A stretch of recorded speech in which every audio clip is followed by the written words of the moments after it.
All right, so thank you for tuning in to Chompin at the Bit. This is episode 59. I am Kyle Edwards, of course. So in this episode, we're going to take a look at the NFL.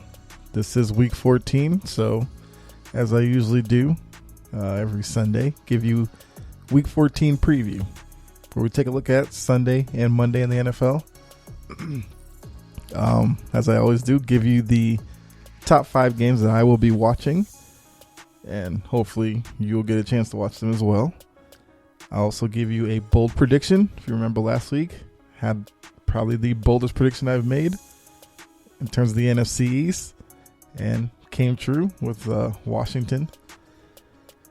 Well, I did say what they were going to, at least one team was going to cover the spread, and I did put the Steelers on upset alert with Washington, which came true.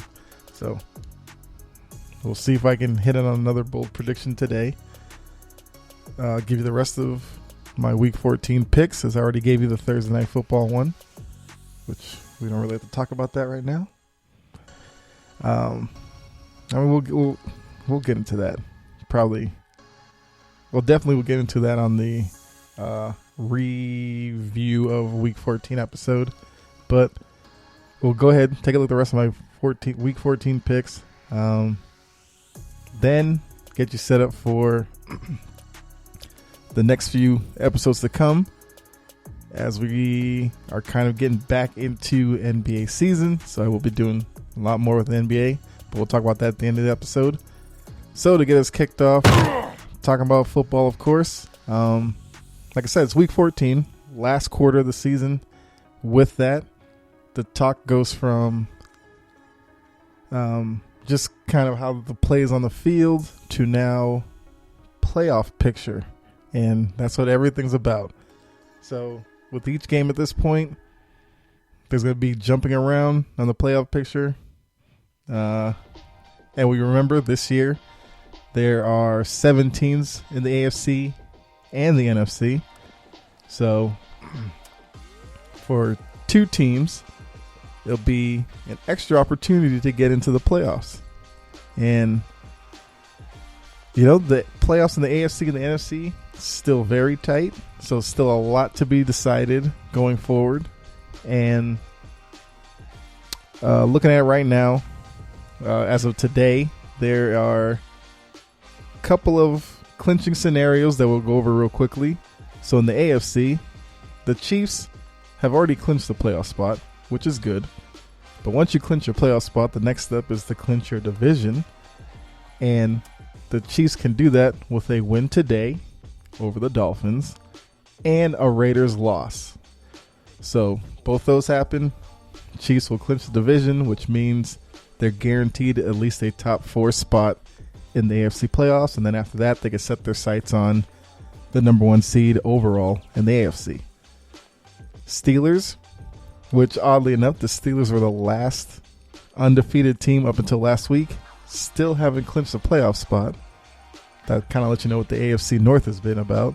But they clinch a spot with a win this week, and they can clinch the division with the win, and if Cleveland were to lose, then once again they'll be focused on number 1 seed with the Chiefs, you know, jockeying for position there.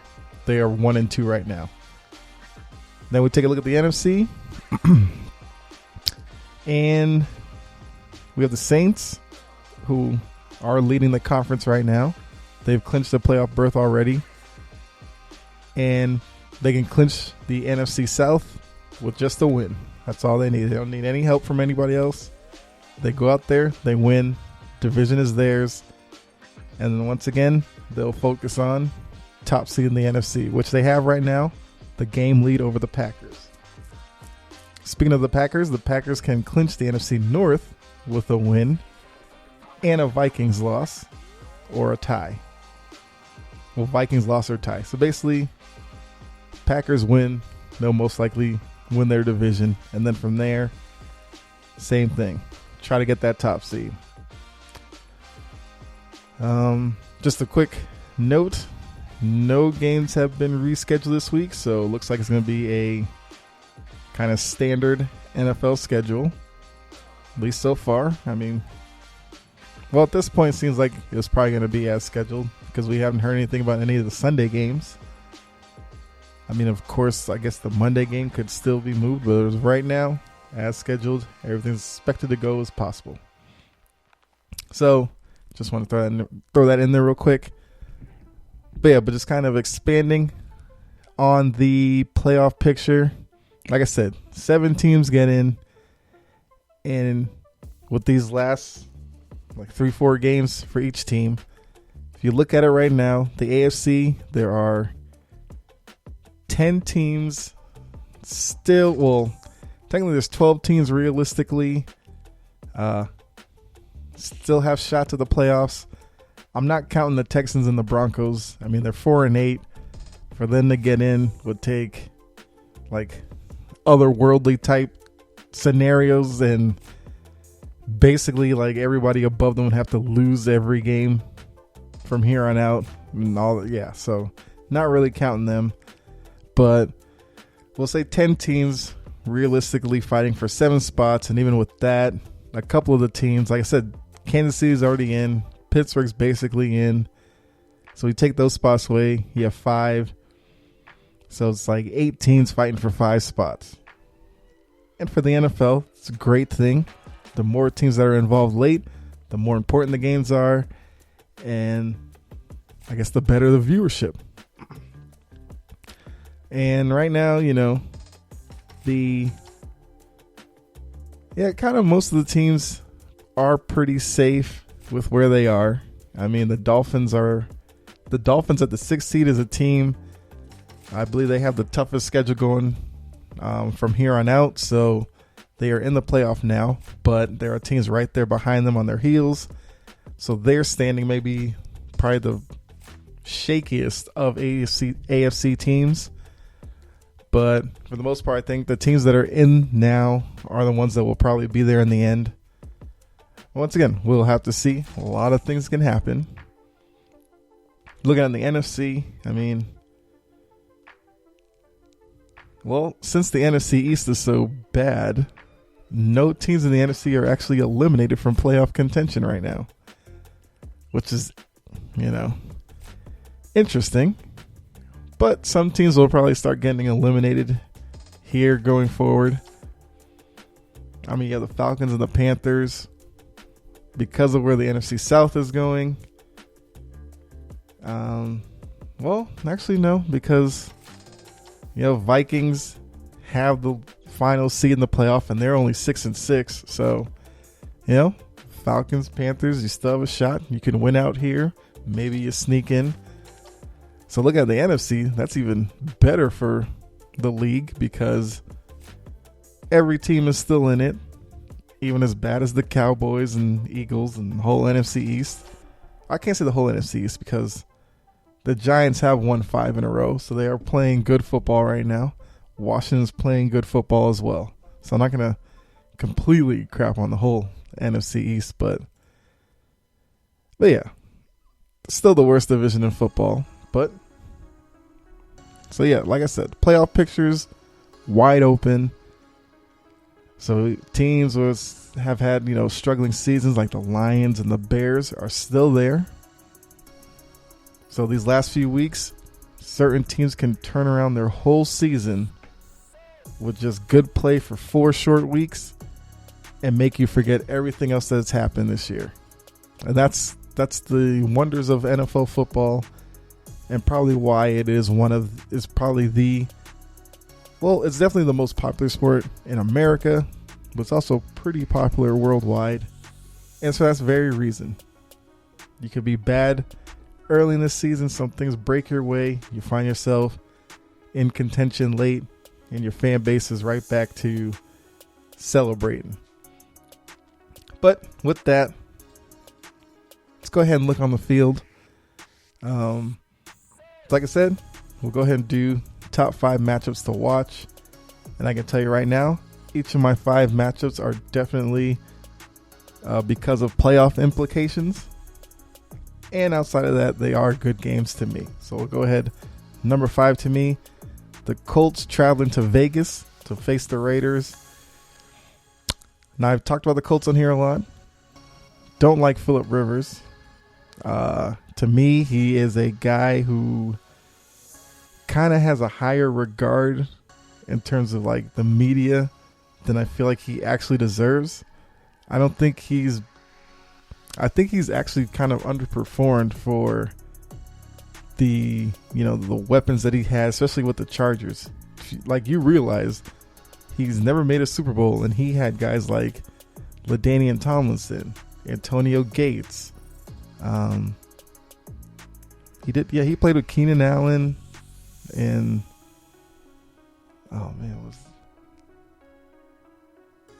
there's like another wide receiver there I'm missing. Well, even tight ends recently, like Hunter Henry. And then defenses, they've had pretty good defenses when he was out there. The years where Sean Merriman was the leader and all that. And it always seemed like he would perform well in a lot of the regular seasons. Then come playoffs, he'd always come with a big turnover, which would lead to them losing. So yes, the Colts are good this year. They are 8-4. I do think a lot of that is a credit to the defense, which has really turned it on and become a top defense in the league. They are, I believe, the number one pass defense, and we know it's a passing league, so that is what keeps you in a lot of games each week. Their offensive line is really good, and because of that, they have 3-4 running backs that they'll throw back there, and they can usually have pretty decent success back there. So I guess the good thing going for the Colts is they're not solely relying on Phillip Rivers, but I'm still not sold on them. The Raiders had such a great start to this season, and then they gave the Chiefs their first and only loss so far this year, and it kind of seems like from that point on, their play has slowly dipped a little bit.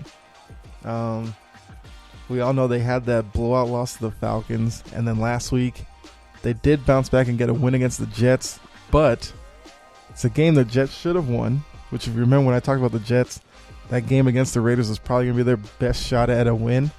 Well, the Jets and Greg Williams trying to be, selfish, or he was just stupid. The Raiders could only win on a touchdown. He basically called a blitz up front, had no help over the top, and Derek Carr was able to hit Henry Ruggs for a touchdown, which gave them the win. Which, it's all good. A win is a win in the NFL because it is tough to win. But they just haven't looked the same as they did early on, where they looked like, a team that could, stick with the Chiefs in that division and, could possibly become a playoff threat. So they are on the outside looking in right now. The Colts are in, looking pretty safe right now, but it's a game that if the Raiders can get a win, then they'll definitely feel a lot better.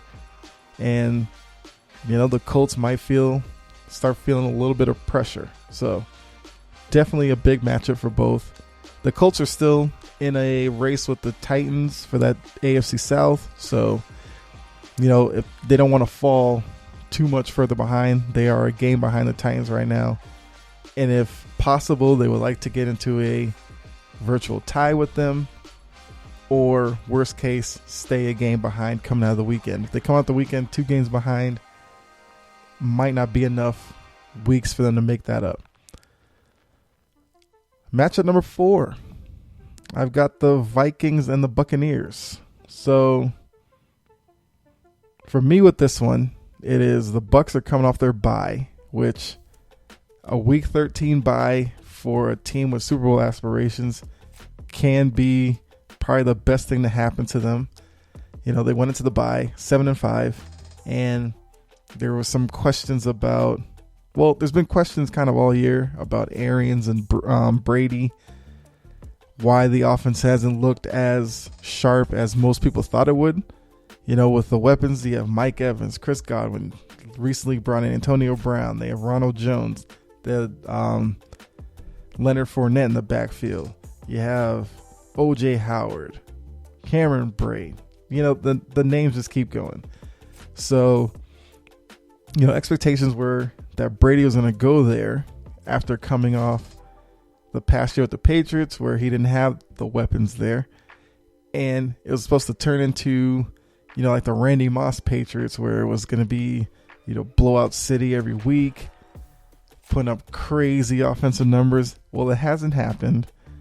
But with the bye week, maybe it's a chance for the Bucs to kind of reset mentally, and maybe they can play their best football these last few weeks heading into the playoffs and kind of get back into that Super Bowl picture.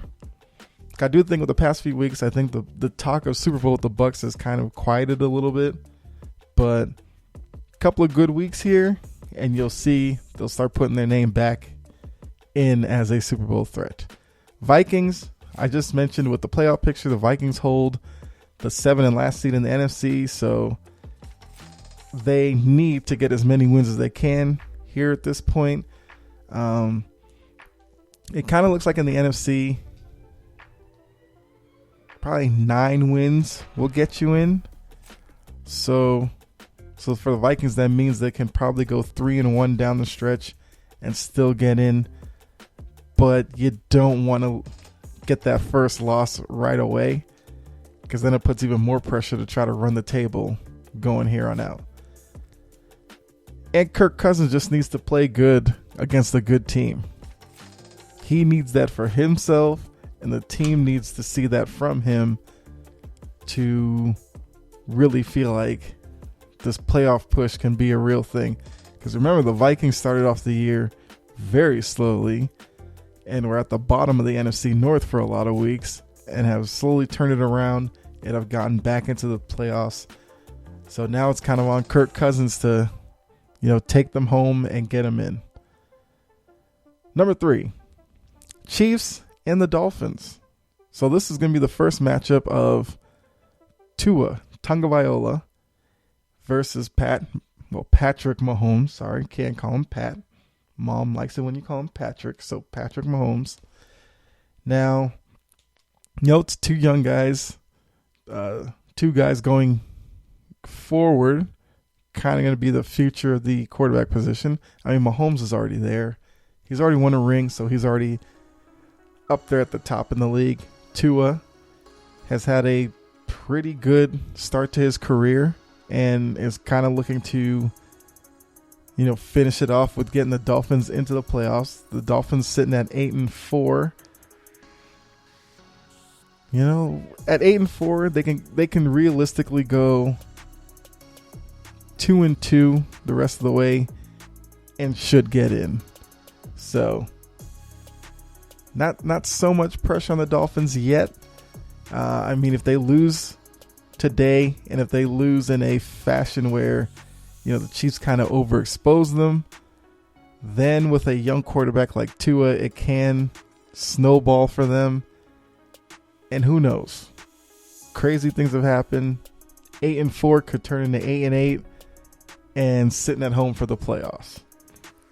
I mean, I like what the Dolphins are doing there, which, I mean, it's tough to say as a Patriots fan, but I like Brian Flores. He was on the Patriots staff, so I like that he's gotten the opportunity in Miami to show what he's about, and he's definitely changed the culture down there, so I give him all the credit.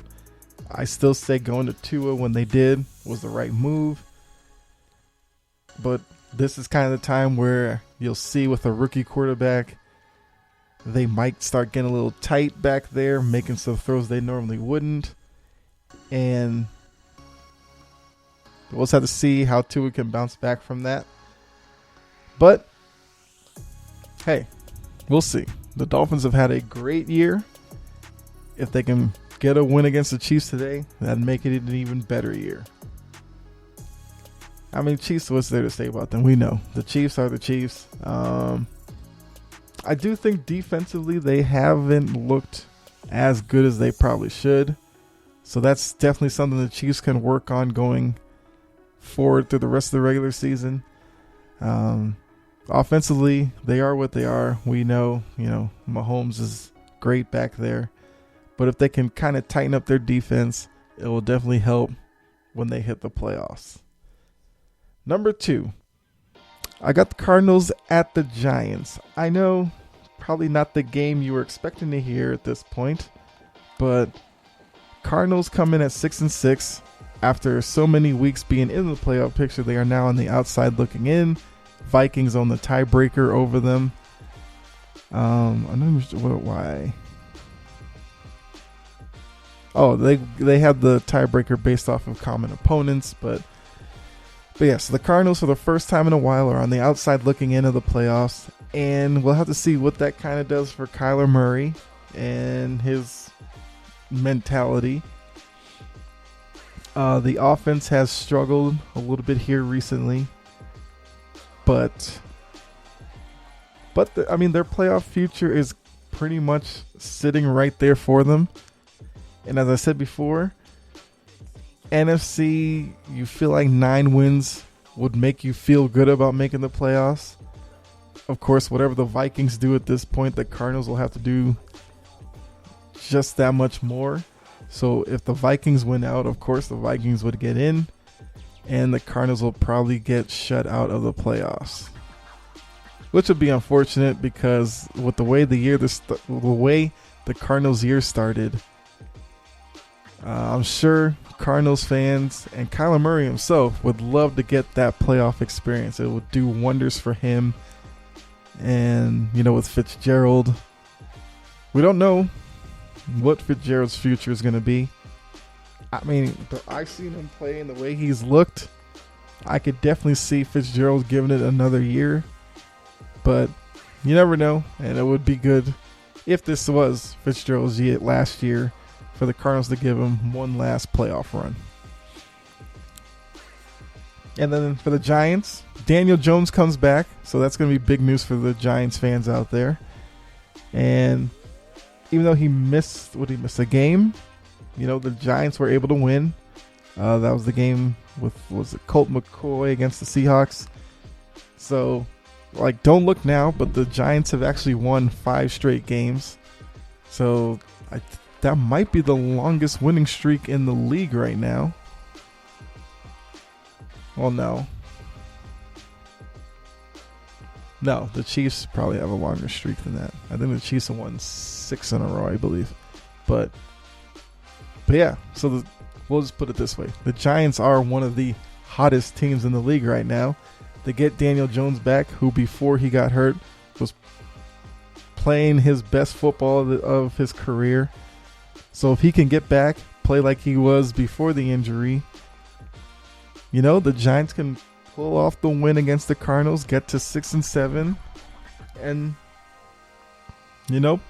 further distance themselves in that division. Right now, their main threat is Washington at this point.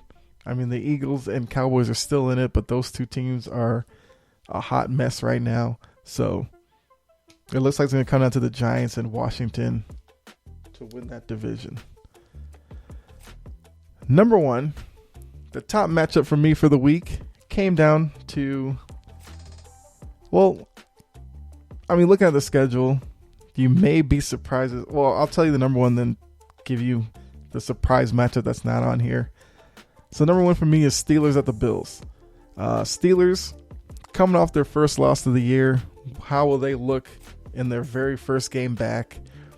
Will there be some type of, residuals from that first loss and maybe they come out sluggish? Will they come out re-energized because of that loss? We'll have to see. Buffalo's looking at this one as a chance to knock off a top seed in the conference and kind of put some teams on notice that maybe you should start taking the Bills more seriously than probably I am. Not to say the Bills aren't good, because I do think that they are a good team. Josh Allen has made that leap, which has helped them out a lot. Defensively, though, the Bills haven't been as good as I thought they were going to be, because I'm used to seeing the Bills as a tough defensive team with an offense that's been meh. But it kind of seems like this year it's the Bills' offense that's pretty good and their defense is meh. So yeah, that's just that. Not used to seeing the Bills play this way, but hey, maybe it works out for them come January. We'll have to see. But for the Steelers, like I said, they're in a battle with the Chiefs for the top spot. And as I've said before, the Steelers are the team I think need that number one spot probably more than anybody, because 1 seeds in both conference only are the only teams to get a bye. And with Roethlisberger being 38, and it seems like he's starting to slow down a little bit, I think that week off would help them a lot. Because if they weren't able to get to number 1 seed, would not be shocked, depending on who's 7 or 6 or whatever, one of those teams going into Pittsburgh and knocking them off. Just saying that now. Once the playoff field is set a few weeks from now, that could be a bold prediction. You'll have to stay tuned for that one. But yeah, so those are my top 5 matchups. I know some of you may be saying, why isn't Monday night's game between the Ravens and the Browns on there? To me, it's probably more about the Ravens. I've seen the Ravens enough this year. Haven't been really impressed by them. And I kind of don't want to. I'm going to watch because, it's football. It's on. But something about the Ravens, I just don't really like watching them on TV. I mean, it seems like all their games are the same. Lamar Jackson does a lot of running around because he's not that great of a passer. I will like watching the Browns play because I haven't watched the Browns play in a few weeks. And I will say the Browns are an intriguing team to me. I have been a fan of Baker Mayfield, when he was in Oklahoma. And, some people didn't like his kind of in-your-face attitude, but I appreciated it with him more so than, Johnny Manziel, who oddly enough was the Browns quarterback for a hot second. But at least Mayfield has some type of talent behind it. Manziel, we all know, was a party boy, didn't really live up to anything, and has never been heard from since. But it does seem like with Mayfield, Jarvis Landry as your offensive top guy with OBJ, Odell Beckham, being hurt. The run game of Kareem Hunt and Nick Chubb, all that. So, Browns part, I would watch the game. Ravens, I'm just not. No, I can do without that. So that's why they didn't make the top 5 matchups of the week. But the 5 I gave you are all great matchups, all have playoff implications, which makes them even better. So yeah, hopefully you enjoy them as much as I do. And my bold prediction for the weekend is Jets and the Seahawks. The Seahawks come into that game at a 13.5 point favorite. But my prediction has nothing to do with the spread, because that could be giving away a pick of mine. Maybe. But I was looking at the over-under, which, once again, if you don't know what that is in terms of Vegas and betting and all that good stuff. So they set a line of points combined for the final score. They set it in this game at 48.5. We all know the Jets offense can struggle. We have seen at times where the Seahawks offense struggles. Not only against good teams, struggled against bad teams. See the Giants game, but the Giants defense is actually pretty good, so kind of let them off the hook. But that was still a matchup where most people thought the Seahawks would have scored a lot more than they did. So 40.5 may seem like a daunting task for both teams, But my bold prediction is they hit the over. They get over 48.5. So definitely look out for that one. If you're not in one of those markets and aren't obligated to watch the game, I would not be mad if you didn't watch the game. But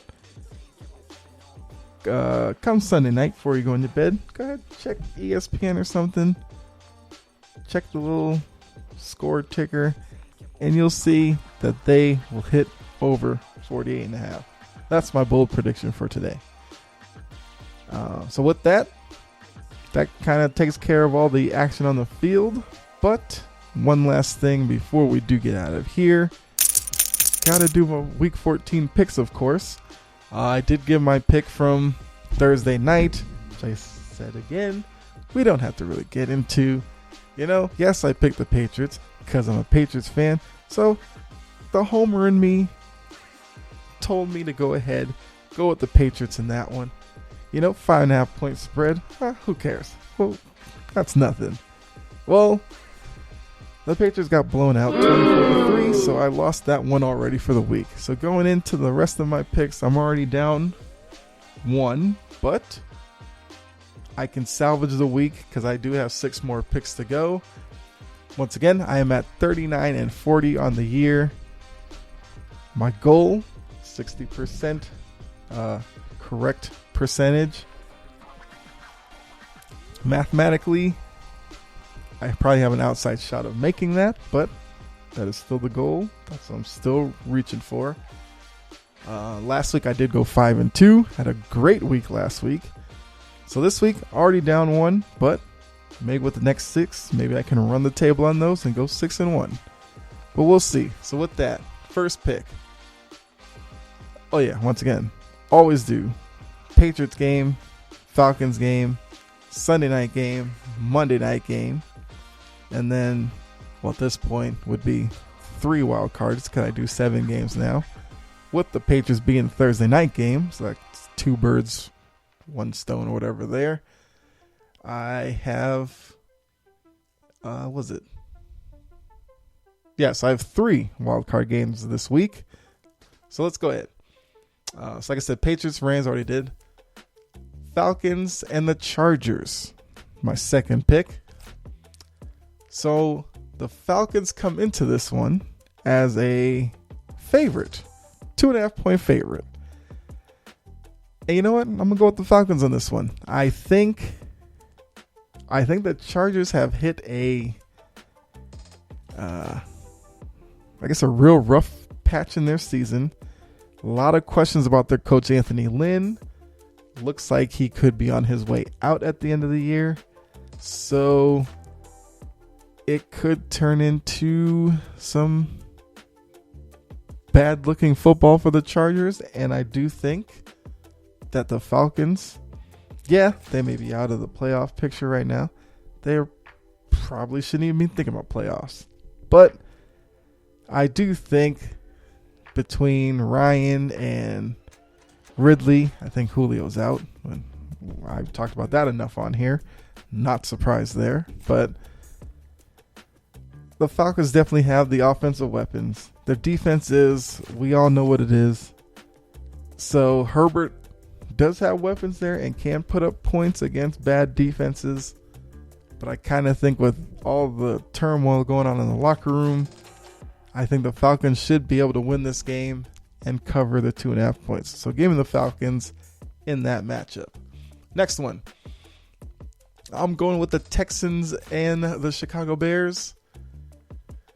I'm going to take the Texans as a 1.5 point favorite. I have liked Deshaun Watson's play the past couple of weeks, and I think that continues this week against the Bears team that is stuck in neutral.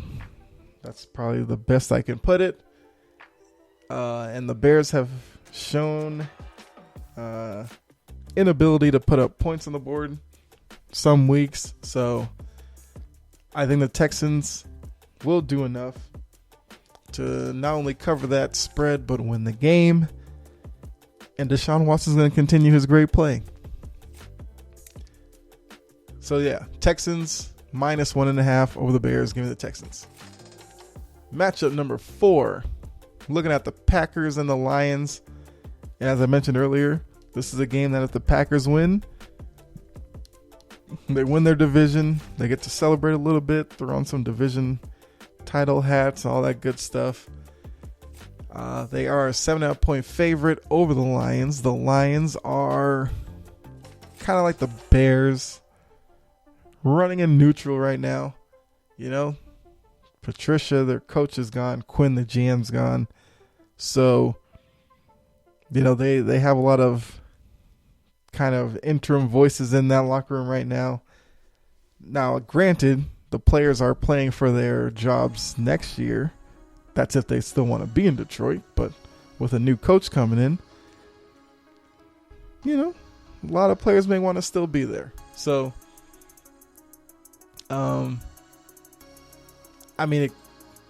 with Stafford at quarterback, if you get a good Stafford day, it could definitely be a tough game for Green Bay. But I think for Green Bay and Aaron Rodgers, you know, all that can come with a win, clinching that playoff spot, I think that's enough for them. Now, 7.5 points means more than a touchdown spread, which can scare some people away. But in this one, I'm taking Green Bay, 7.5 point favorite to cover against the Lions. Next matchup, Saints and the Eagles. Saints come in as a 6.5 point favorite, and no Drew Brees.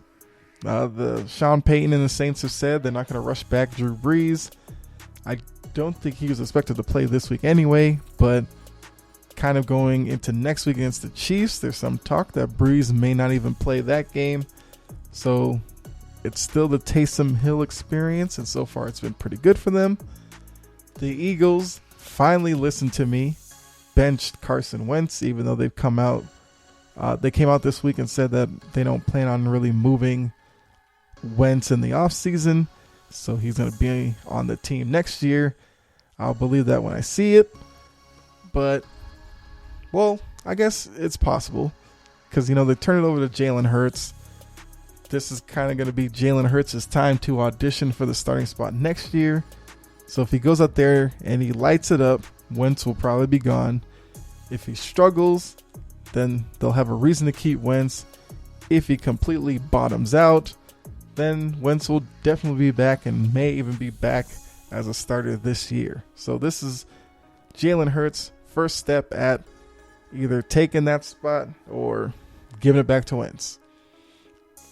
Now, it's a tough defense for Hurts to get his first start against. I understand that. But I don't want to put too many expectations on Hurts for this one. I think you'll probably get a better sense of evaluation from him the weeks going forward. Today's big thing for him will be just don't turn the ball over. Hold on to the ball. Make some plays when you can with your arm. Make plays with your feet. And you know what? Give Eagles fans something to look forward to for next week. Saints, you know, Hill has played better than I thought he would. You know, they still have Michael Thomas and all that. Emmanuel Sanders. So, and that Eagles defense has been pretty bad. So give me the Saints, 6.5 point favorite over the Eagles. So now we're into Sunday Night Football. Bills and Steelers. And let's see. So, probably interestingly enough, the Bills actually come to this matchup 2.5 point favorite over the Steelers. You know, Steelers coming off that first loss on the year.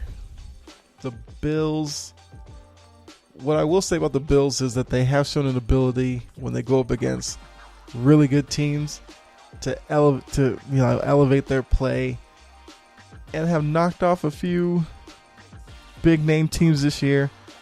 And I do think this week they will do the same.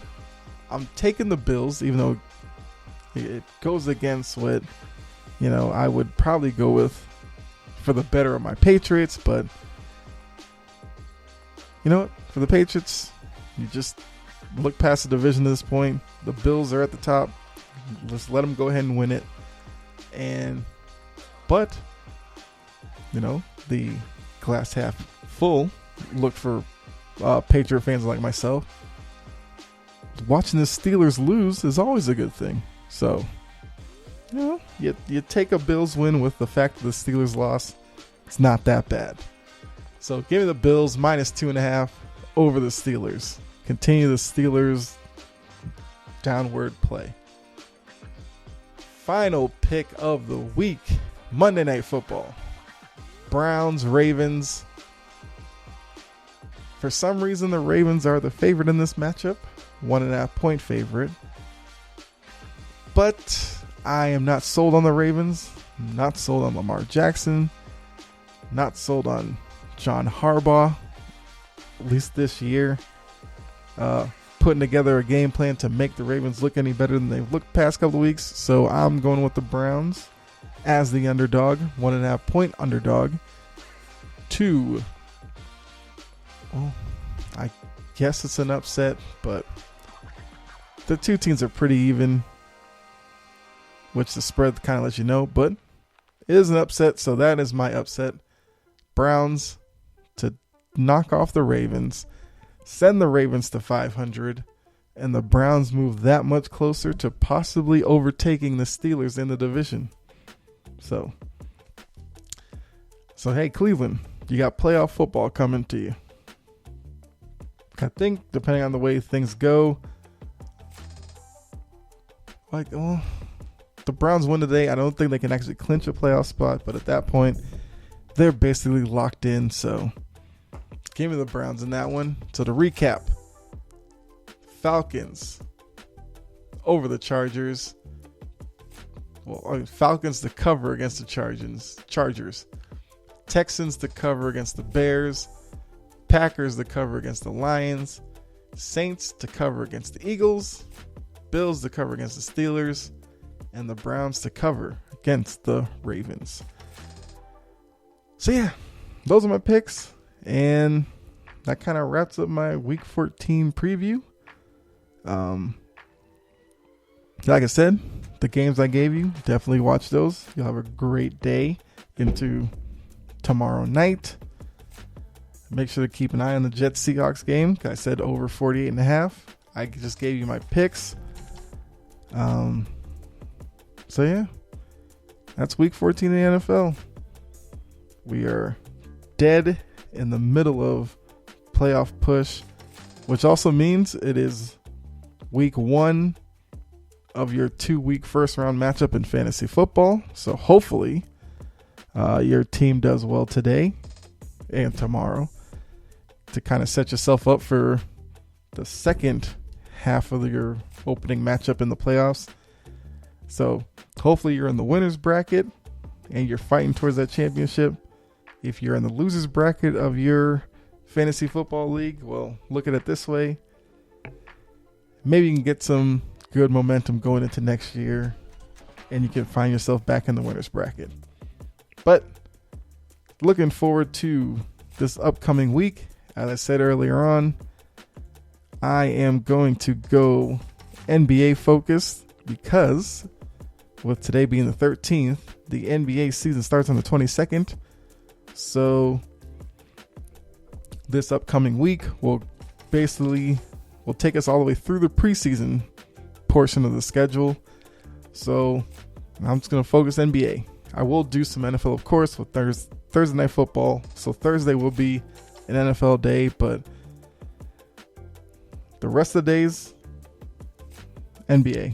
So I'm looking to do Eastern Conference, kind of look at where some people like ESPN and stuff are ranking the Eastern Conference and Western Conference teams. Kind of talk about that. Talk about the ESPN 100 list. Give you, I guess, my prediction for how the East and the West will go. Maybe give you a under the radar star for, each conference. Maybe even break it down to teams. We got a whole week to kind of work it all in. So all my NBA fans out there, this week is going to be the week for you, and we'll just lead into the NBA season where we'll just continue going with our NBA stuff. So thank you all for tuning in. If you're new here, hopefully you liked what you heard.